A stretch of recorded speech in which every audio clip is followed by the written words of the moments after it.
nor do I care. You don't scare me. Conor Benn is not scary at all. He's not intimidating. He don't feel like anything like a threat. He's gonna come over here to the US and get his ass spanked by either me, Shakur will shut him down, but I'll knock him out. It's much different. I will put him to sleep. He's very tenacious and tries to come at you, but I will catch him bad. First fight back down to my natural weight in 3 years. Garcia, keep my belt warm. I'm ready. We can run it next, no doubt. Let's have it any day of the week and twice on Sundays. Let's do it next. Come on, come on. Let's go. What are you saying? What are you saying? Yeah? Garcia next to what? Come on, let's go. Yeah. Oscar, do you think Ryan Garcia would beat Conor Benn? Yes. But I believe we can see a trilogy. I believe that it's that type of fight, that type of matchup, because both guys are hungry. After the Regis Pro fight, Ryan Garcia took aim at Conor Benn, making it clear he doesn't see him as a threat at his level. Garcia went on to suggest that Benn is still far from where he is in the sport, pointing out that even Benn's earlier performances didn't do much to impress him. You're never, like, maybe you will be like that one day, but you're not like that, bro. You haven't fought nobody. Your last fight was a fluke. The dude was putting kind of hands on you, not really, but you weren't beating his ass for them to stop the fight. So I had a problem with the ref, not you, but now you trying to come at a real G like. Ryan Garcia took shots at Conor Benn, even twisting his name into an insult and using harsh trash talk to undermine his reputation and question his standing in the sport. Following the Regis fight, Benn fired back by calling out Garcia as his next target. He made clear that his focus is on securing a WBC world title, while also accusing Garcia of being hesitant and dodging the challenge.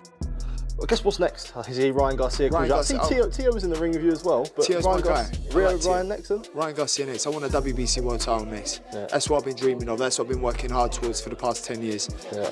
But what entices you about a Ryan Garcia fight? What did you make, I guess, of him calling you out? Of course he calls me out now. He's a coward.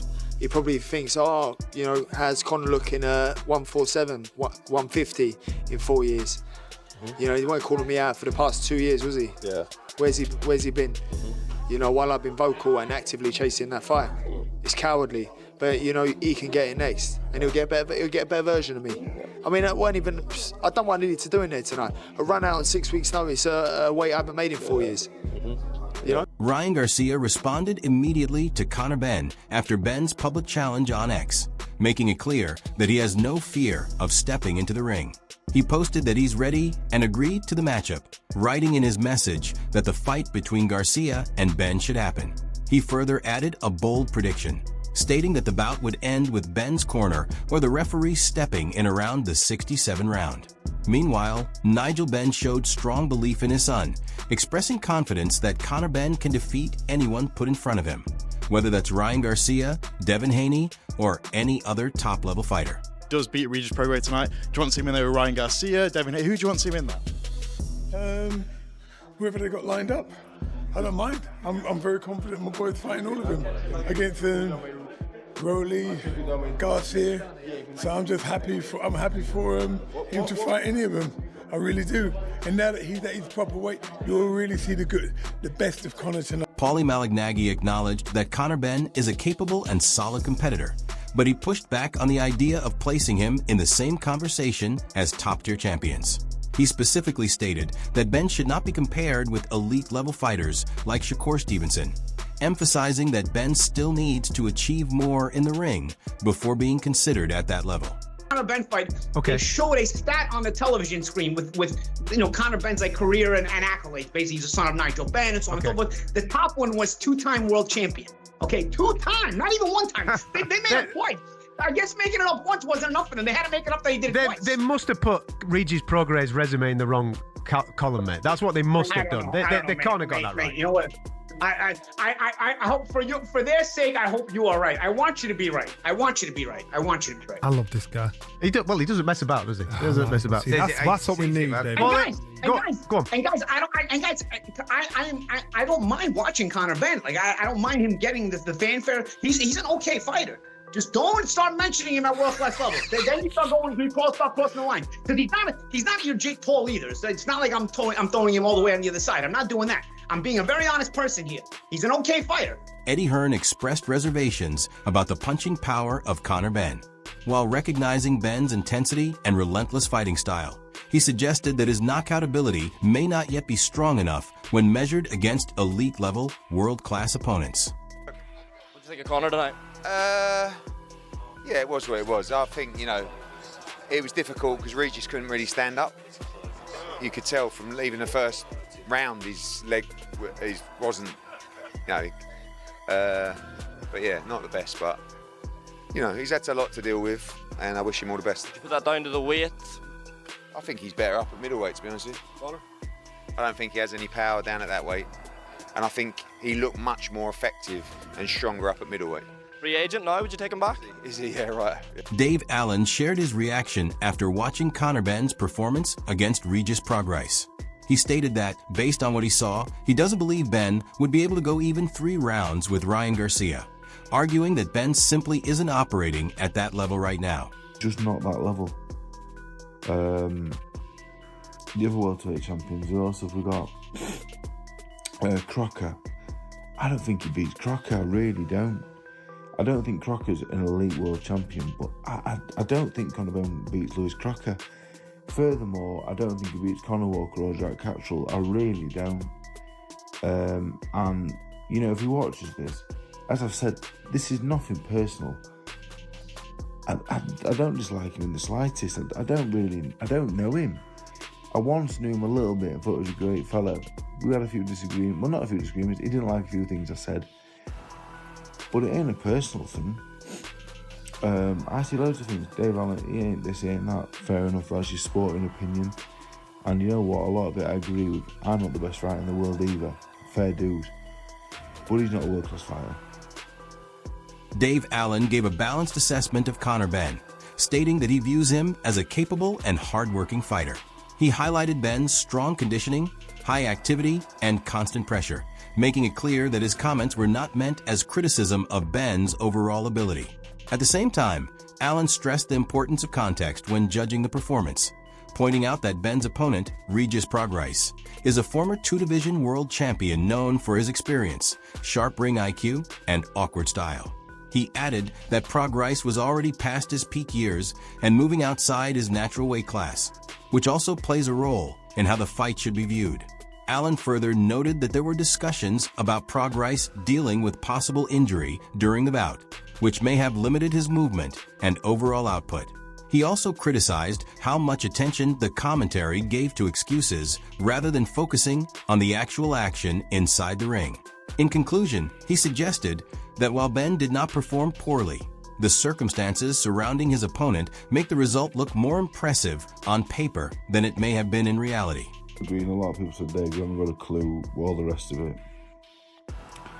And look, Conor Benn's not, I'm not saying he's a bad fighter, I don't think he is. He's fit as a fiddle, he throws lots of punches,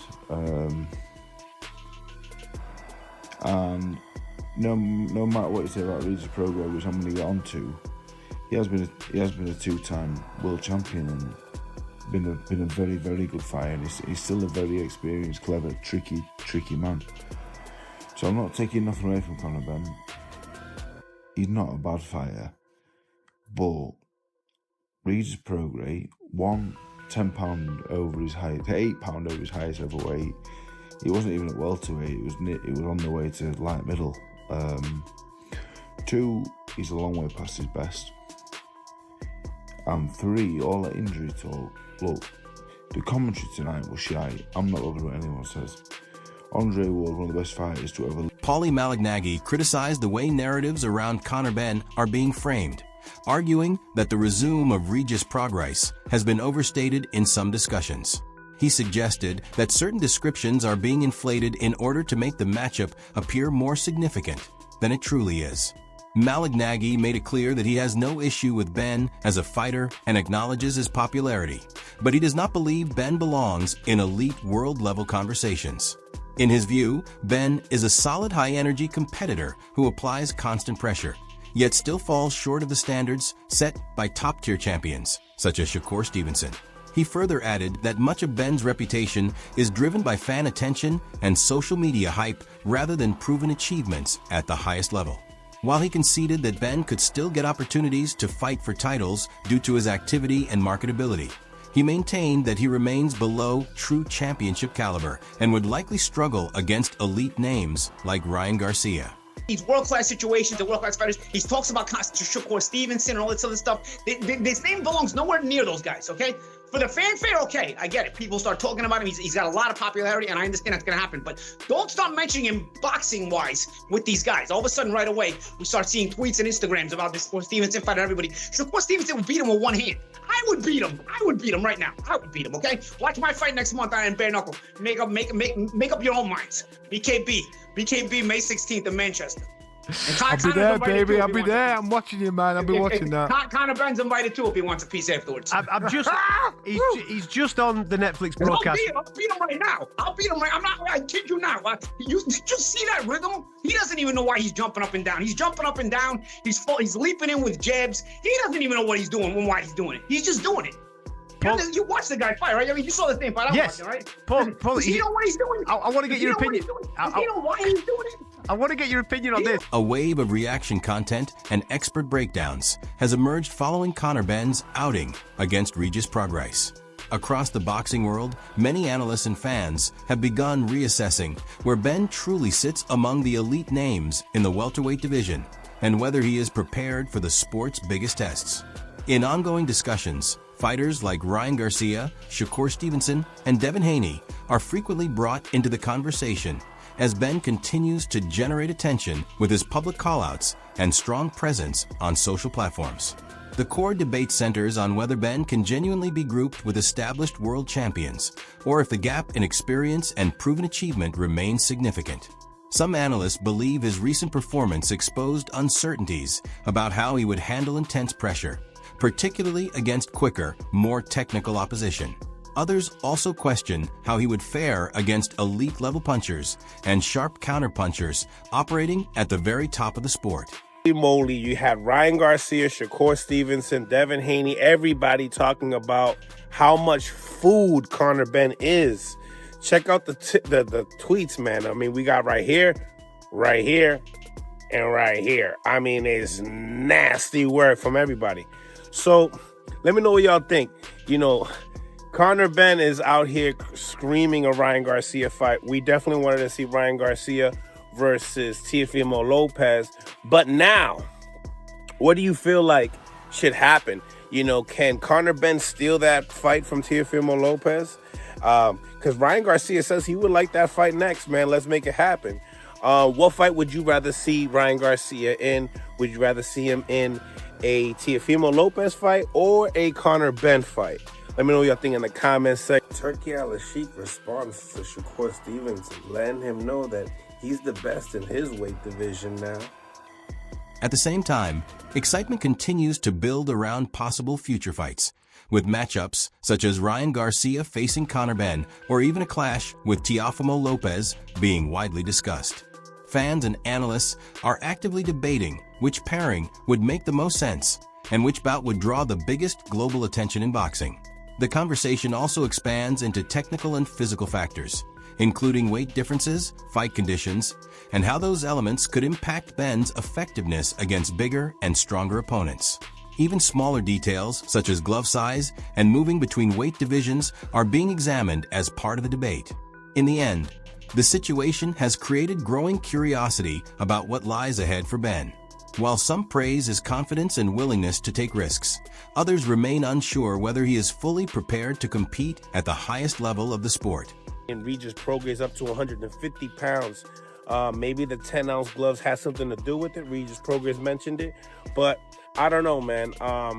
When it comes down to Conor Benn and this Netflix situation, I mean, could we see Ryan Garcia and Conor Benn on Netflix?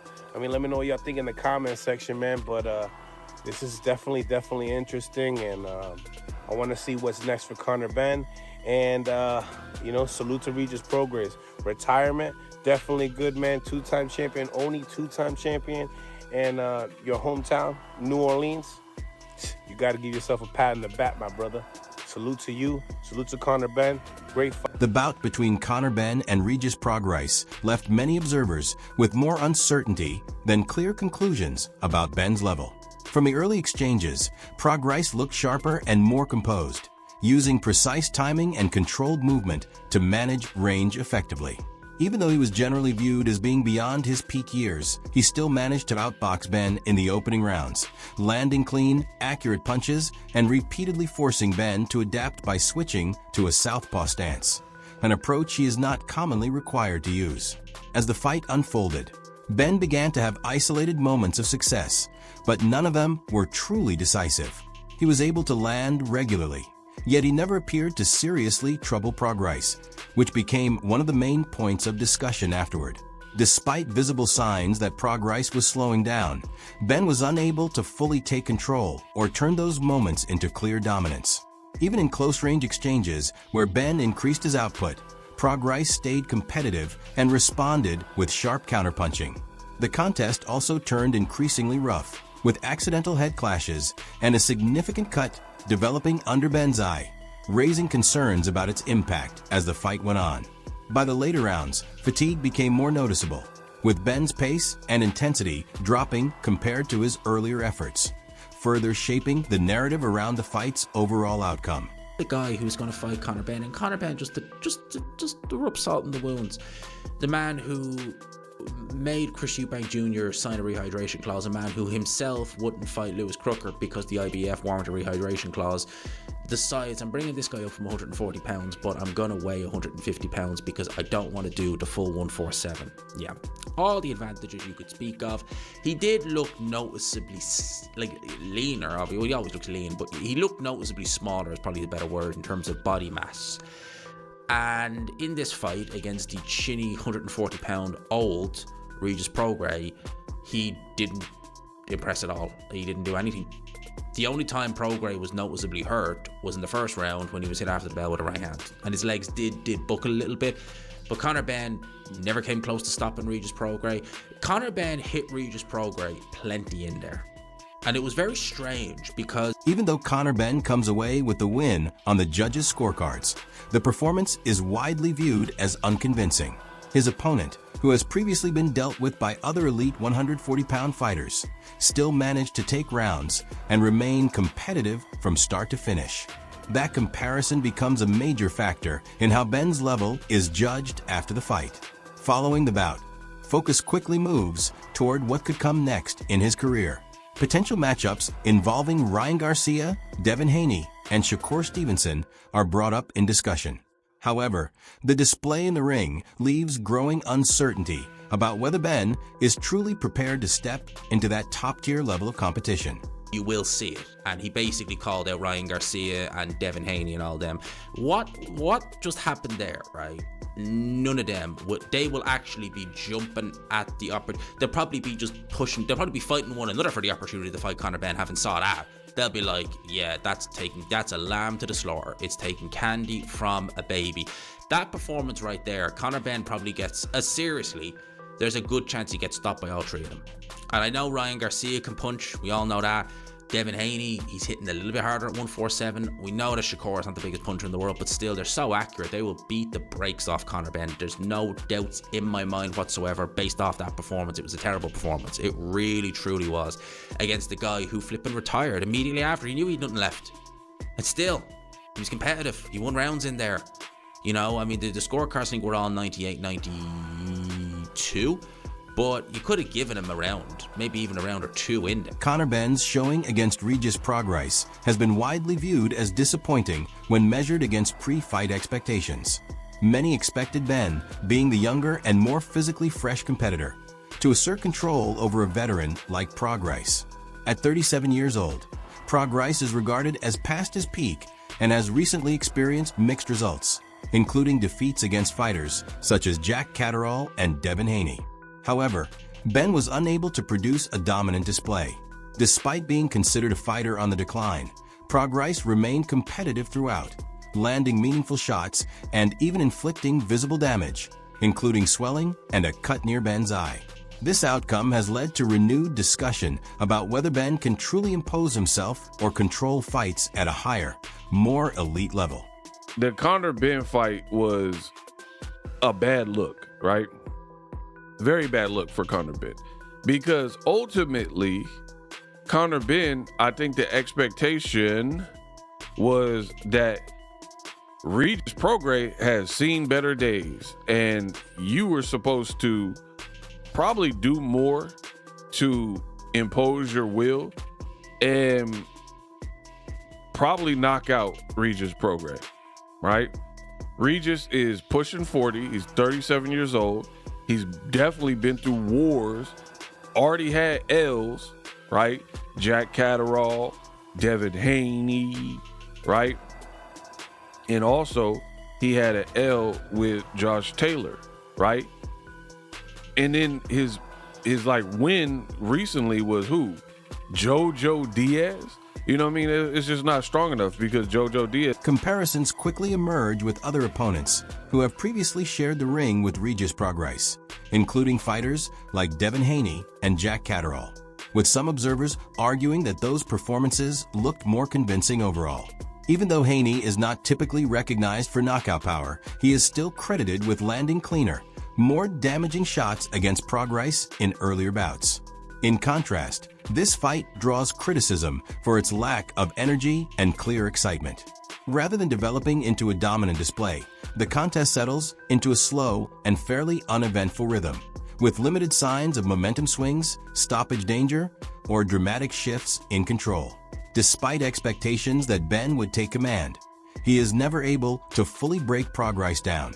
In the end, the performance leaves many with the impression that Conor Benn remains vulnerable at the highest level and is still not operating as an elite world-class fighter, despite the attention and hype surrounding his career. You were in here with somebody that was supposed to be roadkill. You were in here with somebody that you were supposed to pretty much run through. You were supposed to run through them and like have sharper moments where people were like, and put the division on notice, and you failed to achieve that. Now, when I tell y'all I'm the best in the business and it's not even close, some people think I'm like joking or whatever, but I continue to prove and show my worth. If anybody says, oh, Ego don't know, he don't know boxing, you can't believe him because I be predicting these moments, right? So peep this. I wrote this tweet December 19th of last year, as you can see, 6:38 p.m. So we got a timestamp. Let's peep what I had to say. Has any fighter, right? I said, has any fighter ever failed a PED test and then looked better afterwards in their... And that wraps up today's video. Make sure you stick around for the next one.